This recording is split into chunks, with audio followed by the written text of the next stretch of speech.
Hello ladies and gentlemen, Pork Chopper here, back again with another Paragon video, this time continuing the series of looking at the best cards for certain roles. I've already done the offlane, jungle and carry role. It will be the first link down in the description below which shows the playlist of all these cards in-depth guide, so you can check that out. But if you don't know what this series is, it's me going over several cards that I think would really suit a role well. It's not going to be all of them because there's so many cards to choose from now that can fit so many roles, but it's just those hardcore cards that whenever you're going to be building a mid laner or a caster, these are going to be definitely some of the cards you're going to consider when building your deck.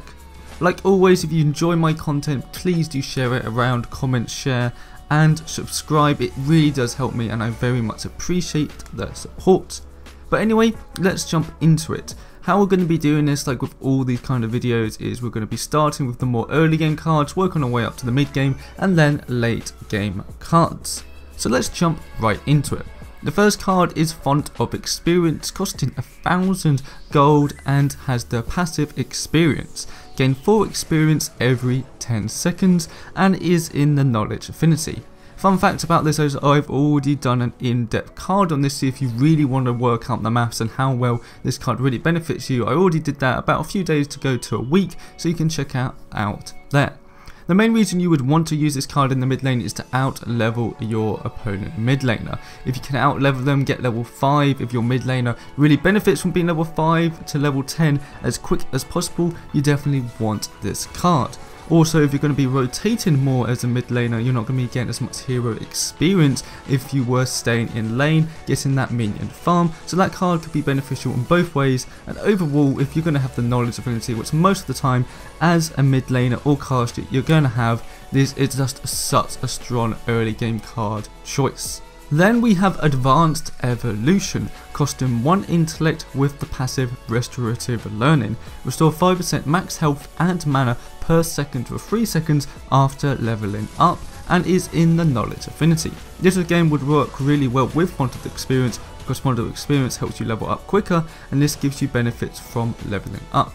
So overall, as in the mid lane, you're going to be by yourself most of the time. You won't have any allies near you, meaning you're going to level up pretty quickly. This card's going to be really beneficial for you there. Being able to restore max health and max mana is going to be really beneficial to make sure you can stay in that lane as long as possible and you don't have to back as frequent as maybe as the other offlaner, which again can give you a significant level and experience gap. Then we have a Consumable Generator costing 1500 gold with the effect Mana Recovery. Restore 100 mana per 30 seconds. Effect ends when mana is full. This is also in the knowledge affinity, which most of these cards will be. I am a huge fan of this card if you can use it correctly.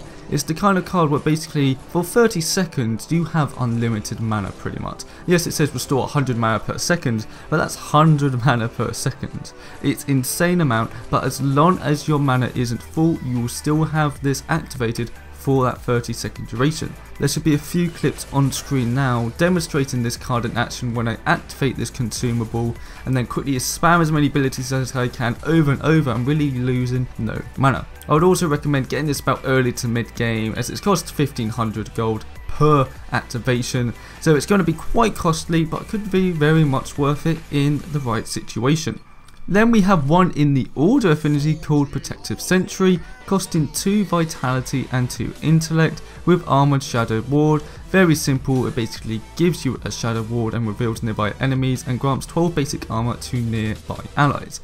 It's going to be so essential for mid laners to have wards in this new system where vision really lacks. The problem right now in the game is there's really no late game wards, so you can keep this card for the early to mid game, but late game when you want to get other bigger and better cards, this Protective Sentry would really hinder you. It's going to give you so much more vision, not just for you, but the whole of your team to know where the jungler is, if the enemy mid lane is rotating, how everything's working.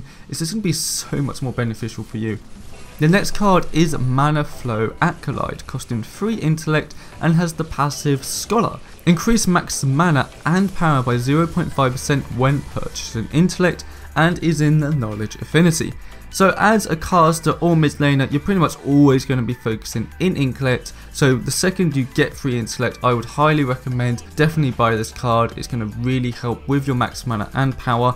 Even though it scales pretty well, because if you buy a lot of intellect, this card becomes as useful as it would early game to mid game and even late game. But I feel you probably would want to replace this card with the next card I'm about to talk about, or other cards which you may think this will help you later game, but it's a really good card to help you scale well early to mid game.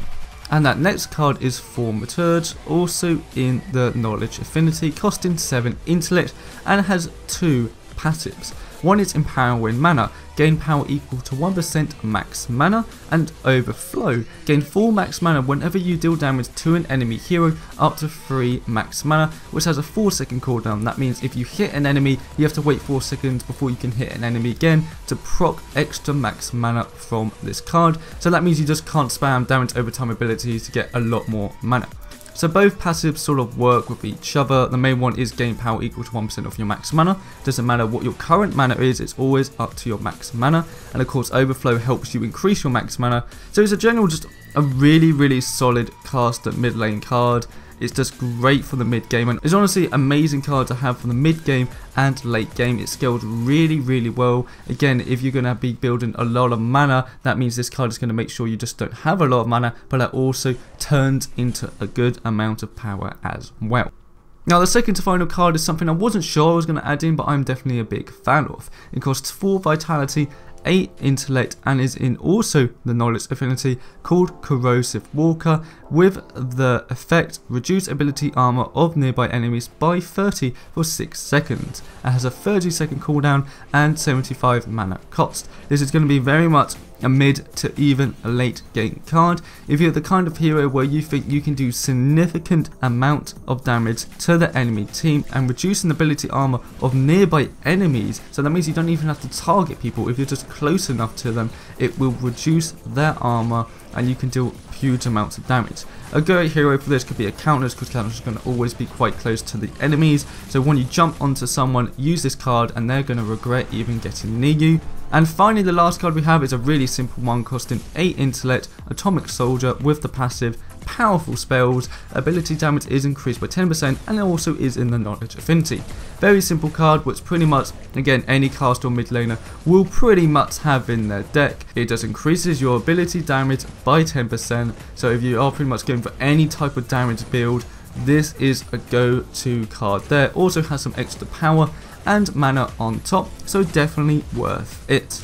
And that does it for the best caster / mid lane cards. Again, these aren't all the cards, these are just some very essential ones early game, mid game, and a few late game cards scattered there, but there's going to be plenty more, and I'm going to be covering all the cards as possible in depth. If any card is a bit interesting or weird, I will be covering it on this channel. I also do deck builds, hero guide, live commentaries, funny moments, you absolutely name it. Please stick around on the channel for all that. I will be doing the support one, and again, the first link down below is the playlist of all the previous ones as well, which should be a few on screen right now. But thank you all very much for watching, and I will see you all next time.